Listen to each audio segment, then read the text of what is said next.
Baik,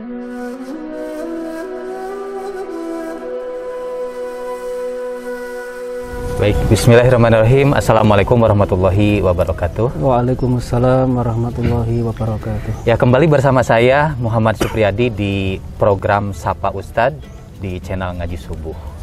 Alhamdulillah, pada kesempatan kali ini kita akan berbincang-bincang, sedikit berbincang-bincang mungkin ya, bersama Bapak Kiai Haji Muhammad Shidiq Al-Jawi. Alhamdulillah, kita di hadapan kita ada Bapak Kiai Muhammad Shidiq Al-Jawi. Beliau sedang berkunjung jalan-jalan atau bagaimana Pak Kiai? Ya, berziarah ke Cianjur. Di sini di halaman Masjid Agung Cianjur di alun-alun. Ini Masya Allah nih, pemandangannya sangat luar biasa dan kayaknya Pak Kiai asyik di sini. Bagaimana Pak Kiai perjalanan di Cianjur? Alhamdulillah, perjalanan lancar sampai di Cianjur. Alhamdulillah. Alhamdulillah, baik. Kita doakan mudah-mudahan segala urusan Pak Kiai, segala maksud Pak Kiai dilancarkan oleh Allah Subhanahu Wa Taala. Baik, ada beberapa hal mungkin yang akan nanti kita perbincangkan di sini, ngobrol-ngobrol lah ya. Seperti yang diketahui oleh teman-teman semua, Pak Kiai itu kalau mengisi kajian-kajian ya lebih kepada fikih, usul fikih, ya, bahkan di tulisan-tulisan ya, di media-media cetak, Al-Wa'i, media umat, dan mungkin media cetak yang lain juga banyak ya. Nanti kita ngobrol-ngobrol lah. Kemudian ya sekarang mungkin di web, di sosmed itu sudah inilah. Bahkan kalau misalkan teman-teman penasaran misalkan dengan hukum apa, tinggal ketik clue-nya atau keywordnya Al-Jawi, misalkan hukum jual beli online, tambahkan Al-Jawi, nanti biasanya muncul tulisan Pak Kiai ya. Nah, diantaranya nanti akan terhubung dengan web visilmikafah.com. Nah, yang membuat penasaran saya itu sebetulnya dari dulu, bagaimana Pak Kiai itu bisa seperti sekarang.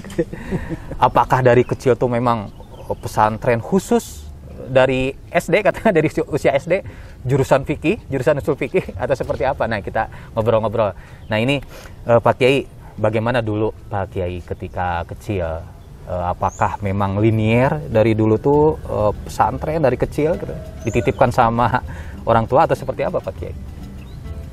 Tidak linier. Jadi saya sekolah negeri, SD, SMP, SMA negeri, kampusnya negeri di IPB, jurusan biologi, fakultas MIPA, matematika dan ilmu pengetahuan alam. Jadi sebenarnya tidak ada relevansi langsung dengan fikih Islam. Hanya saja memang sejak kecil saya dibawa ibu saya ke musola. Kalau orang Jawa bilangnya langgar ya. Jadi di kota kecil tempat saya lahir, yaitu di kota Wirosari, Kecamatan Wirosari, Kabupaten Grobogan, Provinsi Jawa Tengah. Itu saya waktu sebelum TK mungkin ya, sebelum TK itu dibawa ke langgar atau musola oleh ibu saya. Itu ngaji di tempatnya Pak Kiai, namanya Pak Kiai Dimyati. Guru saya waktu kecil yang pertama kali ngajarin saya ngaji itu namanya Kak Miftahul Munir. Saya menyebutnya Kak karena dia orang Madura, tapi dia punya istri orang Jawa, anaknya Pak Dimyati itu. Nah, disitulah saya mulai mengenal huruf hijaiyah sampai bisa baca Quran. Itu basic yang sangat mendasar, yang kemudian di kemudian hari ini menjadi modal saya untuk bisa mengkaji Islam lebih jauh. Nah, justru ketertarikan saya mempelajari Islam itu ketika di kampus di IPB. Jadi di Institut Pertanian Bogor saya masuk tahun 1988.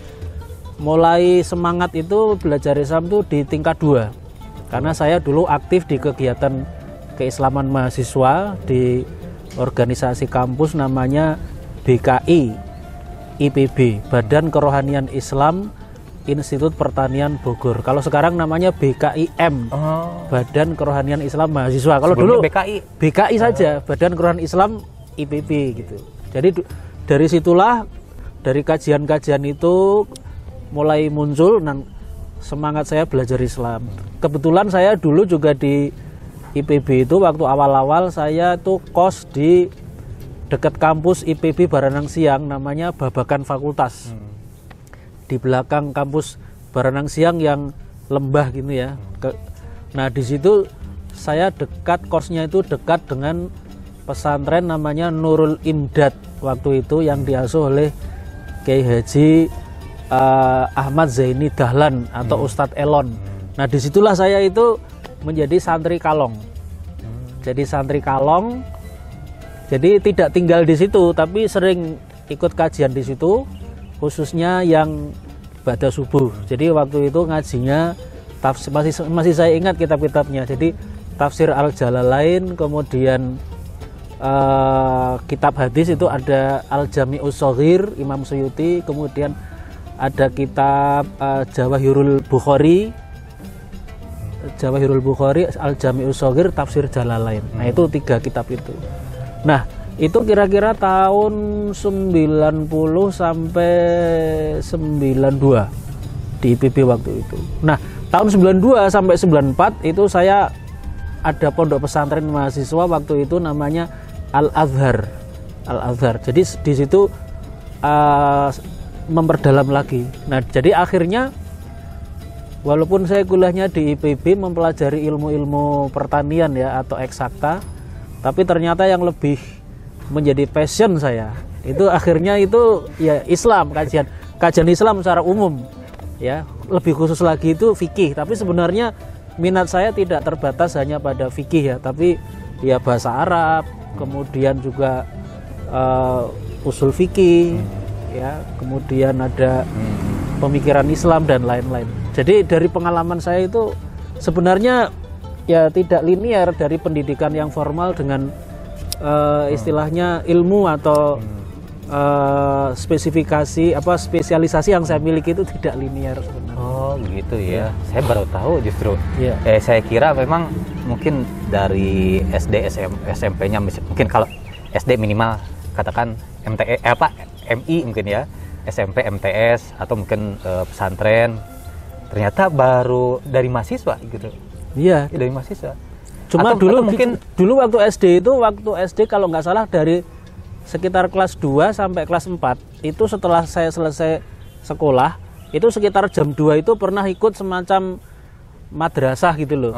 Pernah ikut madrasah, tapi itu cuma sebentar, dari kelas 2 sampai kelas 4 sudah. Madrasah yang kelas sore siang? Iya, yang sore gitu, model-model. Sekolah agama kalau di sini. Sekolah agama, ya itu pernah, cuma sebentar. Jadi ya alhamdulillah minat saya yang muncul setelah mahasiswa itu ada basic bisa baca Quran tadi yang awal sekali sama yang di madrasah. Tapi untuk sekolah formalnya saya sekolah negeri semua, SD, SMP, SMA, kampus di IPB. Nah, gitu. Kalau boleh tahu waktu kecil mungkin orang tua nih, mungkin apakah orang tua juga punya katakan basic agama dari katakan ya nasab Pak Kiai atau seperti apa, kemudian di rumah tuh ada pola pendidikan memang juga kalau misalkan tidak didapatkan di sekolah, di rumah tuh betul-betul ada pendidikan agama gitu atau bagaimana kalau di rumah waktu kecil gitu ya? Ya waktu kecil orang tua saya sebenarnya orang tua yang istilah orang Jawa itu abangan ya, orang abangan artinya bukan golongan santri kan. Kalau ada tipologi orang Jawa menurut ilmu sosiologi kan ada abangan, ada santri. Artinya kalau orang santri itu yang memang betul-betul concern ya. Orang tua saya abangan, artinya tidak terlalu concern kepada masalah agama. Cuma dulu ada satu peristiwa menarik ketika saya itu suatu saat itu berkunjung ke sekolah tempat ayah saya mengajar. Ayah saya waktu itu menjadi kepala sekolah, sebuah sekolah menengah atas ya. Ayah saya jadi guru di situ. Nah, saya pas masuk ke ruangannya itu ada banyak buku-buku agama. Nah, itu kayaknya berpengaruh juga karena satu buku yang saya baca waktu itu tuh sangat menarik saya. Judulnya itu Soal Jawab Agama Islam, karangan Ahasan dari Persis. Itu ada 3 jilid tebal sekali. Itu kan tanya jawab fikih, tanya jawab itu kan. Nah ketika saya membaca itu tuh saya tuh sangat tertarik. Ternyata ini ya Islam tuh bisa menjawab persoalan-persoalan yang ditanyakan oleh umat. Betul. Jadi saya mulai tertarik mempelajari fikih itu ya sebenarnya awalnya mungkin dari situ. Saya membaca bukunya Hasan, pendiri Persis. Usia berapa itu? Waktu itu mungkin SD kelas 5 atau kelas 6 SD. Jadi membaca buku itu. Jadi kelas 5, kelas 6 SD, nah itu berkunjung ke kantornya ayah saya. Nah itu membaca itu Hasan, kalau nggak salah 3 jilid. Nah sekarang itu masih ada di rumah saya, masih saya simpan bukunya. Nah itu kemudian saya tertarik memperdalam fikih itu mungkin titik tolaknya dari situ. Ya. Nah tapi kemudian terpanggil mungkin ya. Iya, jadi ada rasa ketertarikan gitu, menarik gitu. Ya udah gitu. Besar, udah mahasiswa mungkin teringat lagi atau terpanggil lagi mungkin memori memori kecilnya, memori kecil. Iya. Ini luar biasa nih ya. Jadi memang kalau kita lihat tidak linear tadi seperti yang dikatakan oleh Pak Kiai gitu. Jadi bisa dikatakan mengenal ilmu agama, bahkan kajian lebih intensifnya itu justru di usia mahasiswa. Nah, berarti ini bagi teman-teman semua jangan berkecil hati bagi yang mungkin usia mahasiswa baru ngaji, nah, asal mungkin belajar. Nah, sekarang masuk ke pola belajarnya mungkin yang menjadi rahasia. Nah, karena kan jarang sekali ya, biasanya kalau ajengan atau Pak Kiai yang mungkin yang lebih lebih memumpuni misalkan dalam hal fikih, biasanya memang linier kan dari kecil biasanya seperti itu. Nah, sedangkan Pak Kiai itu kan dari mahasiswa, berarti ada pola belajar yang itu justru menjadi rahasia Pak Kiai tersendiri. Nah, ini kalau pola belajarnya waktu itu bagaimana Pak Kiai? Apakah tiap hari gitu ya, intensif full misalkan gitu, ininya belajarnya bagaimana waktu dulu belajar agama gitu? Iya, jadi saya itu sejak kecil itu suka membaca. Waktu kecil itu sudah kutu buku. Jadi dulu waktu kecil itu saya ingat, saya waktu kecil ibu saya itu langganan majalah wanita namanya Femina. Itu saya baca. Jadi saya itu membaca buku majalah apa saja sejak kecil, waktu SD kelas 1 kelas 2 sudah membaca buku Femina, kemudian Intisari, pokoknya majalah-majalah orang dewasa gitu. Majalah untuk ibu-ibu, untuk wanita, Femina, kemudian ada Kartini, ada Intisari, tapi juga membaca majalah untuk anak-anak yang majalah bubu. Terus komik-komik, termasuk dulu Tintin, komik Tintin, terus kemudian Mahabharata dari R.A. Kosasi itu kan udah terkenal ya. Saya suka membaca. Nah itu nampaknya habit senang membaca itu kemudian mendapatkan momentumnya yang tepat ketika mahasiswa. Jadi ketika mahasiswa itu saya mulai minat mengkaji agama Islam, itu minat baca saya itu tersalurkan. Jadi saya akhirnya suka membeli buku, suka membaca.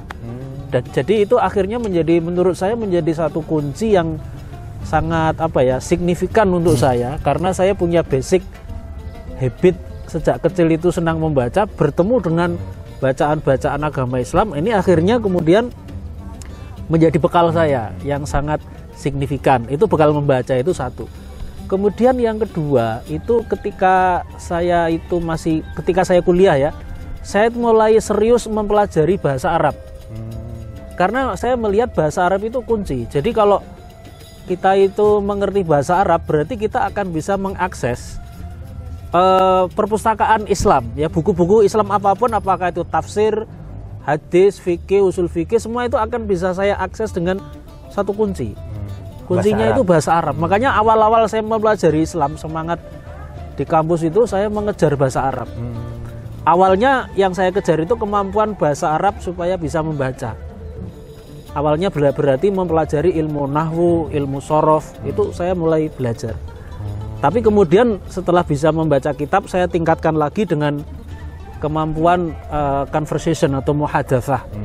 Jadi akhirnya ya sedikit demi sedikit kemampuan bahasa Arab saya untuk membaca bisa, untuk speaking, listening, reading, writing, alhamdulillah bisa. Masya Allah ya. Tapi ada satu kunci, di samping habit senang membaca, kemudian bahasa Arab, itu saya punya cita-cita besar untuk menjadi ulama. Khususnya menjadi mujtahid. Sejak kapan itu? Itu tahun 91. Sejak usia? Berarti umur saya waktu itu 22 tahun. Itu saya sudah bercita-cita menjadi mujtahid. Sudah saya tulis di buku saya. Iya, Masya Allah. Jadi saya itu begitu melihat, ini hebat nih Imam Syafi'i, Imam Ahmad bin Hambal gitu.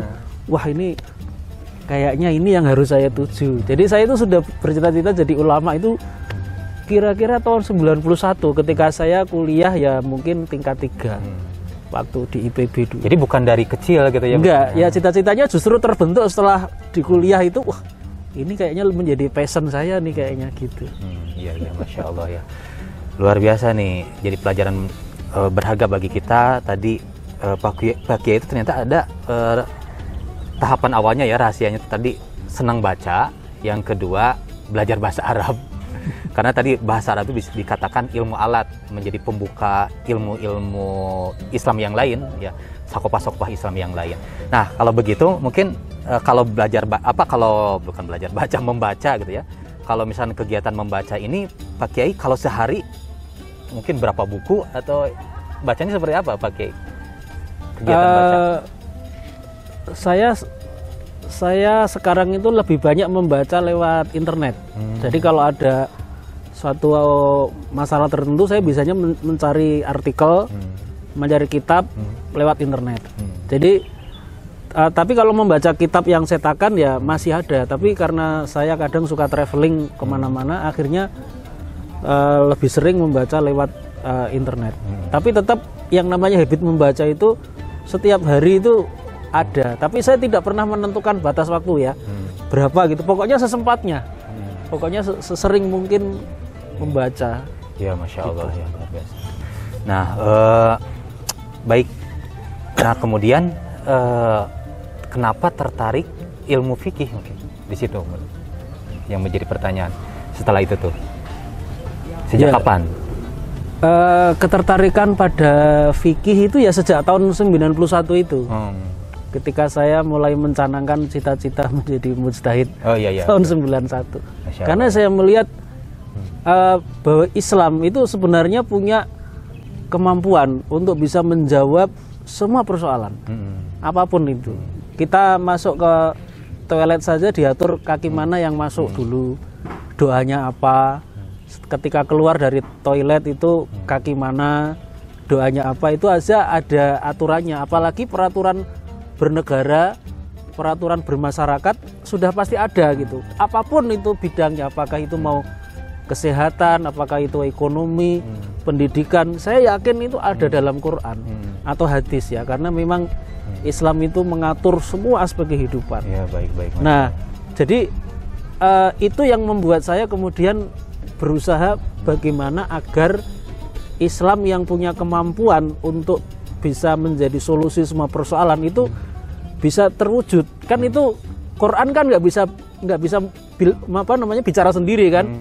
Hadis juga nggak bisa bicara sendiri, itu kitab-kitab itu harus ada orang yang membunyikan, yaitu ulama itu. Jadi ulama itu kan sekedar membunyikan sebenarnya apa maksud Quran, apa maksud hadis dalam suatu fakta. Oh ini menurut Quran, menurut hadis ini hukumnya boleh, hukumnya nggak boleh, kan harus ada yang menyuarakan.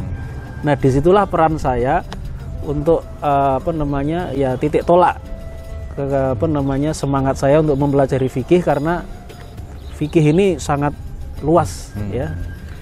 Saya kira itu. Masya Allah ya, luar biasa nih ya.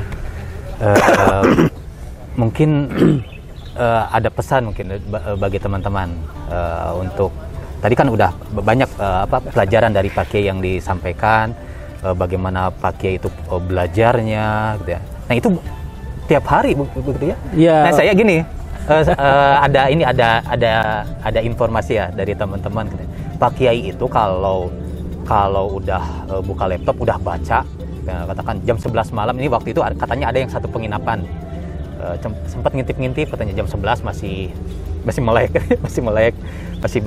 masih bangun sedangkan yang lain udah ada yang tertidur katanya. Jam 11 masih bangun, bahkan pas bangun lagi jam 2 jam 3 nampak lagi ini lagi ya, lagi terbangun lagi. Ini tidurnya jam berapa katanya.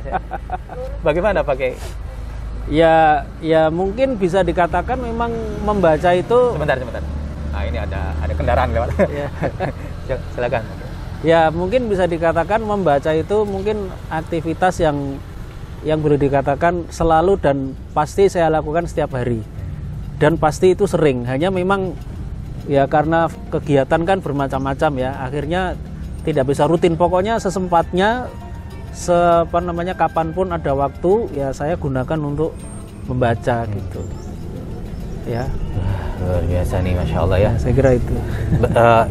Yang jadi penasaran tuh memang kan sekarang gitu ya. Jadi sehari katakan kalau membagi waktunya untuk baca berapa, mungkin apalagi sekarang kan mengisi kajian online, mungkin sehari itu bisa 5 kali mengisi kajian. Nah, mungkin untuk istirahat berapa jam biasa rata-rata gitu ya? Ya, itu saya kira menyesuaikan. Kalau pas lagi padat sekali ya biasanya bisa ngisi kajian tuh pagi ada mungkin, terus nanti ya, biasanya itu sore sama malam. Jadi rata-rata itu 2 atau 3 gitu.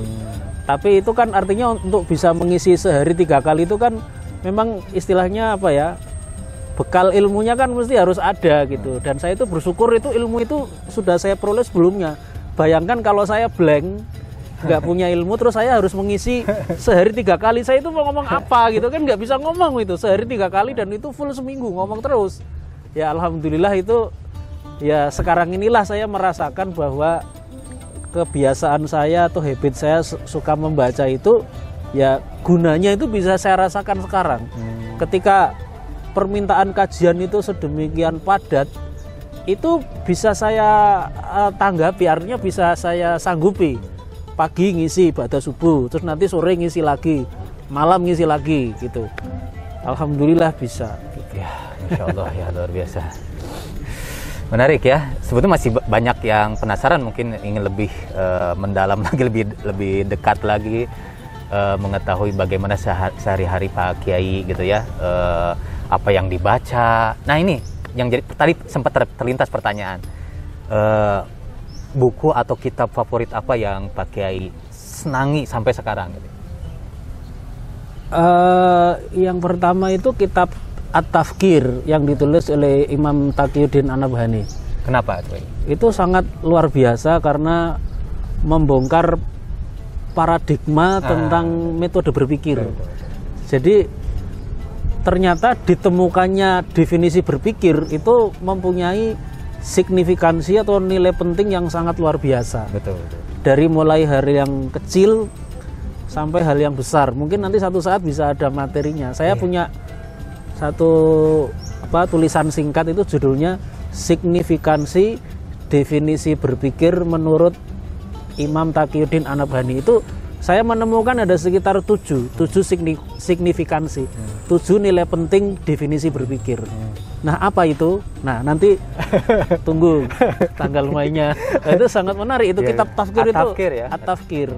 Nah, itu yang yang pertama. Kemudian juga saya melihat ada kitab lain yang juga menarik, itu kitab Saksiyah Islamiyah.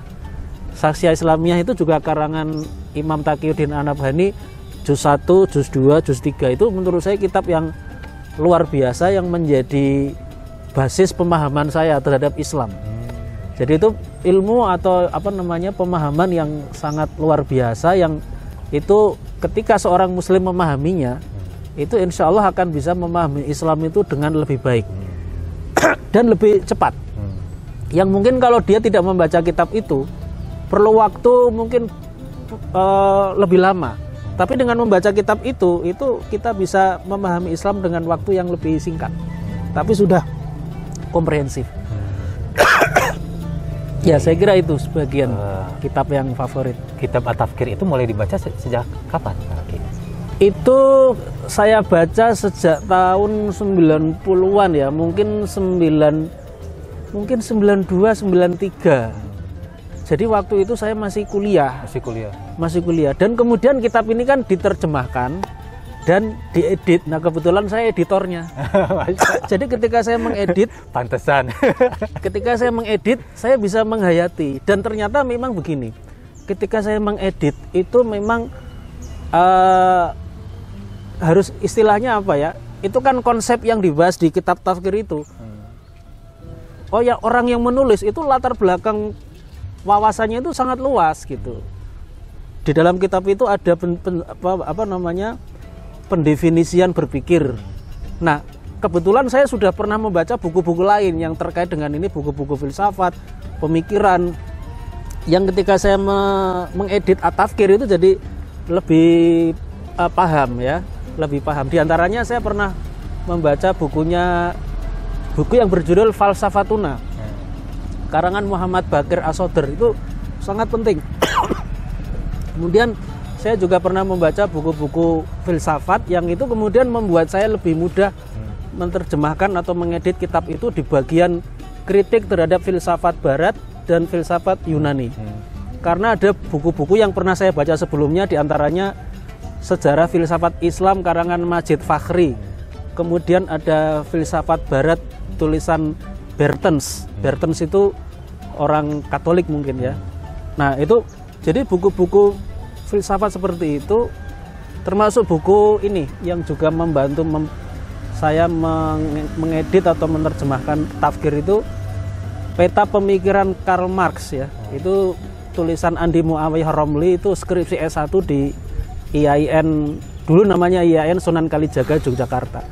Jadi mulai dari pemikiran Barat, Karl Marx, termasuk pemikiran filsafat dari masa-masa Yunani, itu memang harus menjadi bekal supaya orang itu bisa menerjemahkan dan mengedit. Itu yang alhamdulillah saya merasa istilahnya apa ya, tersalurkan ya.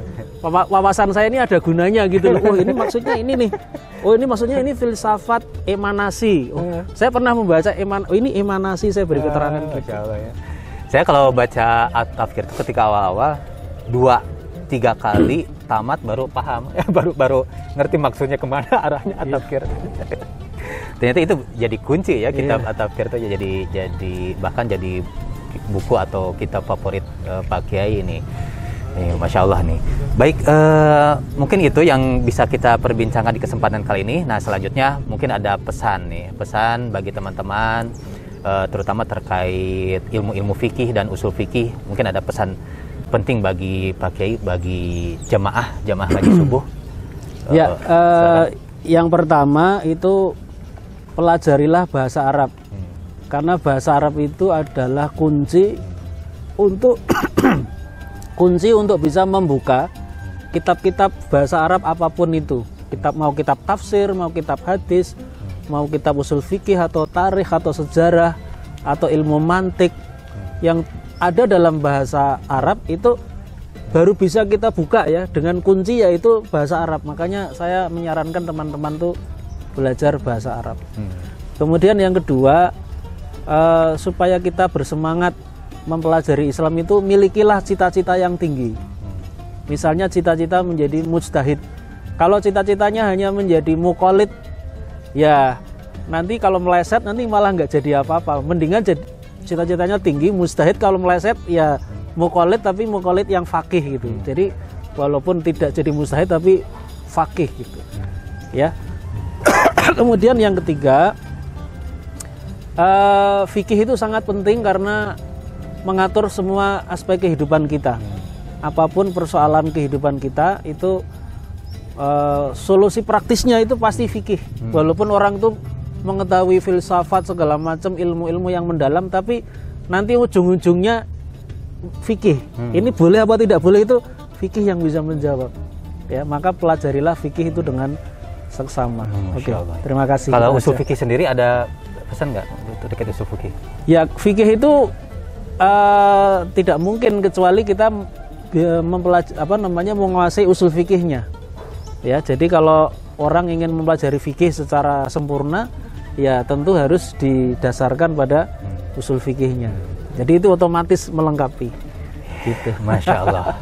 Terima kasih nih Pak Kiai atas ya bincang-bincang di kesempatan kali ini. Bukan sekedar bincang-bincang, sebetulnya tadi banyak pelajaran terutama bagi saya ya. Pertama PR-nya itu habits membaca, yang kedua bahasa Arab. Wah, ini masih jauh nih ternyata saya bahasa Arabnya juga. Nanti insya Allah menjadi ini PR bagi saya sendiri untuk meningkatkan habits membaca dan bahasa Arab ya, bahasa Arab insya Allah. Nih, mudah-mudahan teman-teman juga tadi setelah menyimak perbincangan ini menjadi ini muhasabah ya. Wah, bener ini banyak PR mungkin ya. Nah, dan mudah-mudahan tadi termotivasi. Ya, demikian teman-teman semua, mudah-mudahan di kesempatan yang lain ada bincang-bincang lagi dengan Pak Kiai. Oleh karena itu, tetap menyimak di channel ini. Jangan lupa subscribe di channelnya Ngaji Subuh dan tetap stay tune di program Sapa Ustadz Ngaji Subuh, channel Ngaji Subuh. Demikian, wassalamualaikum warahmatullahi wabarakatuh. Waalaikumsalam warahmatullahi wabarakatuh.